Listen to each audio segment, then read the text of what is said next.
Hi, this is Fatima Ishaq, and I'm presenting the S1P1 for Senior Design 1, and our project is the Bluetooth Tether device. I have two more members working with me on this project. They are Kana Pulliam and David Rivera. Life today seems impossible without the use of a smart cell phone. From communication to emails to conference calls and Skype calls, everything is handled through a cell phone. It's loaded with bank accounts, the social media accounts, the contacts, and all the personal information, videos, and pictures, and even the location information. So losing a cell phone is definitely a pain in the neck, and Americans lose a 30 billion worth of cell phones every year. Okay, so this idea came into our minds when we were searching for a senior design project, and Kana lost her cell phone and she just couldn't find it anywhere.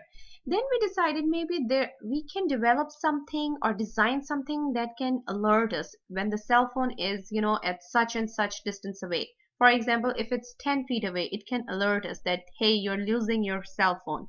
So we wanted to see if everyone else feels the same way as we do. So we conducted a survey of 5 people, each one of us, and it was total of like 15 people that we conducted the survey from, and it came out that everyone lost their cell phones or keys and iPads, iPods, Kindles, etc. more than one time. It's really frustrating, right? There are some resources that are available for iPhone and Android phones. These are some applications. One is Find My iPhone. Then there is also GPS technology through which they can locate your cell phone.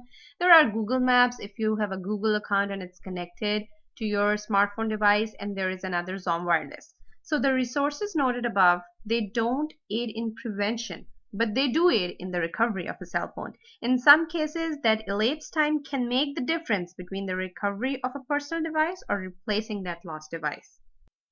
Our goal is not to recover the device, but to prevent this from happening.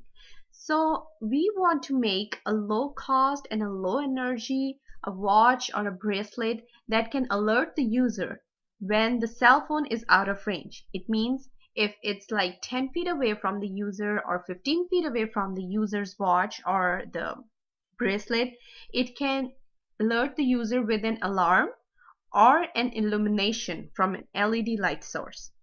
And this will be accomplished by using the tethering technology. Okay, so tethering is a wireless communication between two devices. It uses the radio frequency and it can connect a cell phone to a microprocessor. And for this project, we'll be using the Bluetooth technology, and the band that will be used is the unlicensed ISM band, which stands for Industrial, Scientific, and Medical band, and it ranges from 2.4 to 2.485 gigahertz. So this band will be used by the Bluetooth technology to tether a cell phone to an Arduino Uno board, and it's a microprocessor, and it can alert the user when the cell phone is no longer in the range.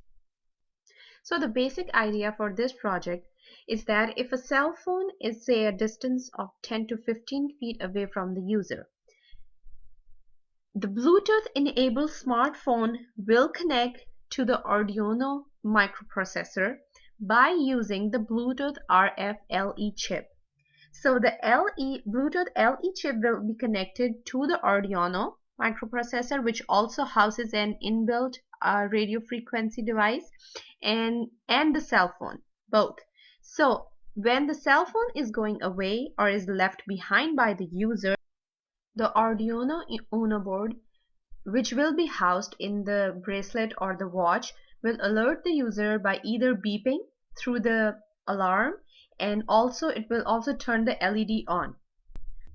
Okay, so this is the picture showing what I have just said, that this is a person with a Bluetooth on his watch or bracelet, and when the distance is 10 to 15 feet between him and the cell phone, it will alert the user that the cell phone is now out of range.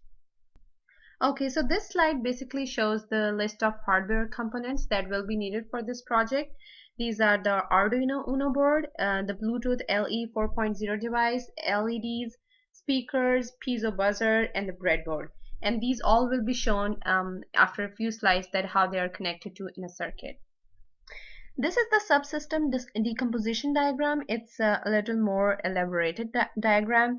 It shows the 5-volt battery is supplied to the Arduino microcontroller, and there's also LED. It's also connected to it. The speakers, the 8-ohm speaker will also be connected to it, and vibration motor. It's just optional. If we had time later during the project, we can also add a vibration motor to alert the user by vibrating. This will all be compacted in the form of a watch or a bracelet. Then there is a mobile phone, an iPhone or Android device. We will be using the iPhone 5, and all the cell phones and smartphones are Bluetooth enabled. So this block shows the Bluetooth LE4.0 device, and both of them will be controlled using the signals using the computer software. We'll be using the C and C++ languages. Okay, so this is what an Arduino Uno board looks like, and it also has the microprocessor. That's the ATmega328, and it's right here. And it has 14 digital pins, out of which 6 provide the PWM output, and it has 6 analog pins. And the operating voltage for this is 5 volts, and the recommended input voltage for this is anywhere from 7 to 12 volts. The microprocessor in this Uno board will be given the signals, the software signals, through the use of a laptop or a computer. And the language, the C++ or C language, will be responsible for its control and working. This is the Bluetooth low energy device, and this will be responsible for establishing a wireless communication between the cell phone and the Uno board. And it works by stimulating a UART device beneath the surface, and it will send the data back and forth between the two devices. So this is responsible for system interface.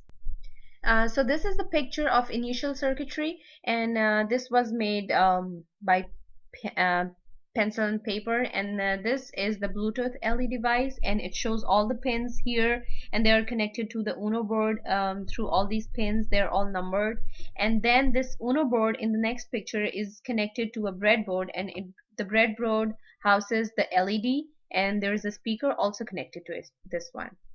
After facing a few problems with the first circuit, there was a revised circuit, and if you can see, we added a piezo buzzer here, and the location of LED and the resistor is a bit changed. This picture shows how the Uno board is connected to the breadboard, and the LED and the speaker and the resistor. The resistor can be somewhere around 150 ohms. We haven't made sure the exact resistance for the resistor, and the speaker will be around 8 ohms. The pin number 8 of the Uno board is connected to the positive of the breadboard, and the ground of the Uno board is also connected to the ground of the breadboard. This picture shows the real hardware interface of the Arduino Uno board and the Bluetooth LE device. If you can see, there the SCK pin, the SPI data clock pin, will be connected to the Uno's pin number 13, which is the master clock out pin. MISO pin is the data out pin, and the data is sent from the module on this pin. Its level is 3 volt, but that's fine for even for the 5 volt microcontrollers. And this will be connected to pin 12 on the Uno board. Next one is the master out slave input, and it's the SPI data input pin, and data is sent to the module on this pin. This is connected to the pin 11 on the Uno board. Next is the REQ pin. It's the SPI chip select pin, and it's also an input, and it will be connected to pin 10 on the Uno. And the RDY ready pin is the data ready pin. It's an interrupt output from the Bluetooth LE to the microcontroller, and it will let it know that the data is ready to read. It's connected to pin number 8 on the Uno board. RST is the data reset pin, and it's connected to a digital output pin number 9 on the Arduino Uno board. Both the grounds are also connected, and the VIN of the Bluetooth LE goes to the 5 volt on the Uno board. The Arduino software is actually comprised of C++ and C, and it's a modified version that will be used for this project. This code provides the architectural function of enabling the microprocessor to start the initialization of both the LED and the piezo buzzer warning sentry. And also it should be noted that LED and piezo buzzer are not in parallel circuit, but they are designed to be independent alarms, because the separation of the two warning devices from a redundant backup alert circuitry is done on purpose, just in case if one alarm source fails, the other should be ready. This is the flowchart for the software's working, and in the case of mobile phone detection, the Bluetooth will work first. If it detects, if it will send the signal to the microprocessor, and it will start to alert if the distance is increasing between the user and the Bluetooth device. Different case scenarios are mentioned in the flowchart in the form of yeses and nos. There were some modifications that were included from the previous design, and this was the piezo buzzer. It was not included in our first design, but it's now included because of the size. This buzzer is 1/20th of the size in comparison with the actual speaker we were using, and it does not require the additional driving or buffering circuits to aid the sourcing PNP output of the Arduino Uno, and the audible is derived from the input software controls and the Uno board both. So this is the brief description of the system prototype that has been done so far. I have designed the circuit for the hardware stuff. The software is being developed by David, and once the software codes are generated, tested, and everything is all straight up, the hardware in the form of watch or bracelet, and this will be done by Ghana. The most important thing that we need for the project was the Bluetooth app for sure. It's free to download from the application stores for Apple, and this is the one that's responsible for the RF communication buildup between the mobile phone device and the Bluetooth device, and ultimately the microcontroller device. This app has two selections of communications. There is a monitor UART and selectable port devices, and we'll be using the selectable port devices. And this is also helpful in port configuration, either enabling or disabling the Uno board's port. The progress that has been made so far in the hardware and software department, there's a movie simulation of it made by David, and this is the YouTube link for the video. I couldn't incorporate that video into the presentation. It was taking a lot of space.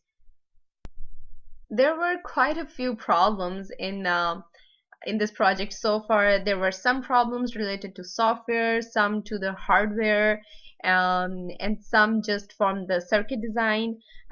So a few of them were like the circuit LED. We wanted it to be bright enough when it's going to alert the user. It wasn't bright enough.